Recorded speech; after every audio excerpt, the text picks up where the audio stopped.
UP के मुखिया योगी आदित्यनाथ कहते हैं कि उत्तर प्रदेश में दबंग भूमाफिया के लिए जगह नहीं है, लेकिन सच तो ये है कि उत्तर प्रदेश में गुंडागर्दी के बल पर भूमाफिया गरीब किसानों की जमीनों पर अवैध कब्जा कर रहे हैं।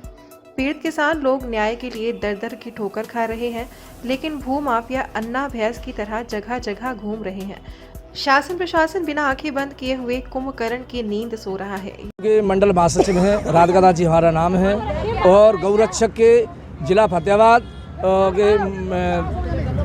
के विश्व हिंदू परिषद के अध्यक्ष भी हैं। जमीन का मैटर है जी। हाँ जी, तो जगदीश की जो किसान के इनके पिताजी हैं, इनके बाबा, इनकी जमीन विकास जैन ने मतलब 84 में मतलब हड़प ली है। यानी ये मतलब 7 भाई थे, 5 भाइयों में से यही 9 बीघा जमीन है। इन्होंने 5 में से आधा हिस्सा इनके 5 भाइयों के है, और 5 में से 4 भाइयों ने बेचा है, और 4 भाइयों को 1 भाई का हिस्सा बाकी है। तो इस वजह से भी ये लड़ रहे हैं क्योंकि हमारी ज़मीन वापस आ जाए, और 7 लाख का चेक बाउंस हो चुका है। इस वजह से हम सरकार से गुहार करते हैं, विनती करते हैं, याचना करते हैं कि इनकी ज़मीन वापस मिल जाए।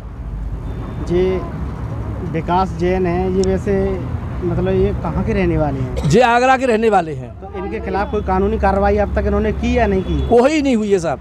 ये पूरा मामला आगरा का है, जहां भूमाफिया विकास जैन ने फर्जी दस्तावेजों के आधार पर कई लोगों की जमीन पर अवैध कब्जा कर रखा है। इसके लिए प्रशासन को कई बार अवगत कराया गया, लेकिन अभी तक कोई कार्रवाई नहीं हुई, जिसके चलते पीड़ित परिवार और भारतीय किसान यूनियन पिछली 20 तारीख से धरने पर बैठे हैं। सरकारी है, तुम जज भी जाओगे ना, जज भी हमारा है, तुम कहाँ भागोगे?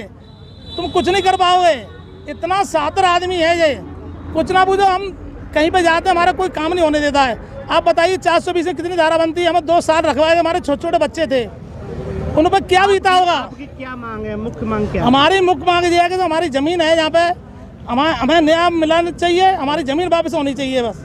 इसे इनका चेक बाउंस हुआ, फिर भी इन्हें प्रॉपर्टी किया। हमारे पिताजी ने कोई जमीन नहीं बेची तो उनको भी सताया जा रहा है।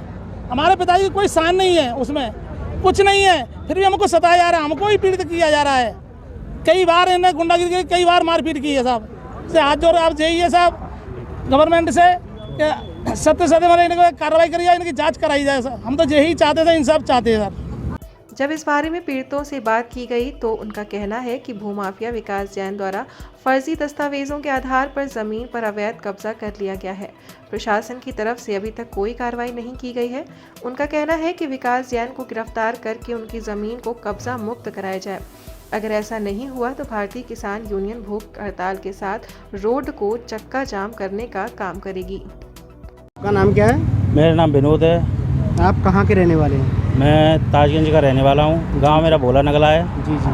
और मेरी ज़मीन नुनियाई रोड पे टाटा कंपनी के सामने जी है, जिसके बगल में पुलिस चौकी है जी। और मेरी जो क्या है ज़मीन पे मुकदमा चलते हुए विकास जैन ने ज़मीन को खरीद लिया। खरीदने के बाद आगे कई अन्य लोगों को बेच दिया है। 10-12 लोगों को मेरी ज़मीन को आगे बेच दिया है जी। ये मेरी समस्या है। मुकदमा चलने के दौरान आपकी कितनी ज़मीन है? मेरी 5 वैसे ज़मीन है। 5 वैसे ज़मीन है? हाँ। तो वो किन के नाम है फिलहाल में? मेरे बाबा जी के नाम वो ज़मीन है। अच्छा, तो विकास जैन के नाम कैसे पहुंची ज़मीन वो? उसमें जो मेरा मुकदमा 12 वाली गली के बनियाओं से चल रहा था जी, उसमें उन्होंने चकबंदी दिखा के, जो कि वहाँ चकबंदी हुई नहीं है जी जी, और चकबंदी दिखा के मेरा जो क्या है वहाँ से गाटर संख्या नंबर हटा दिया, कचरा संख्या। वहाँ पर चकबंदी हाँ, नहीं हुई है? नहीं हुई है। तो आपने इसकी शिकायत किसी अधिकारी को दी? अधिकारी को मेरा चकबंदी विभाग में मुकदमा चल रहा है। सीओ चकबंदी से मिले आप? हाँ, वहाँ पे मेरा मुकदमा चल रहा है। आपको क्या कलेक्ट्री में? वहाँ से क्या आश्वासन दिया अधिकारी? वहाँ पे मुकदमा चल रहा है। मुकदमा चलने के दौरान बीच में ही मेरी ज़मीन को विकास जैन ने खरीद लिया। अच्छा। और आगे अन्य कई लोगों को बेच दिया। विकास जैन कहाँ के रहने वाले हैं? ये वहाँ पे भगवान टाकीज पे रहते हैं। और इनका नया आवास जो क्या है वहाँ पे दिल्ली गेट पे है।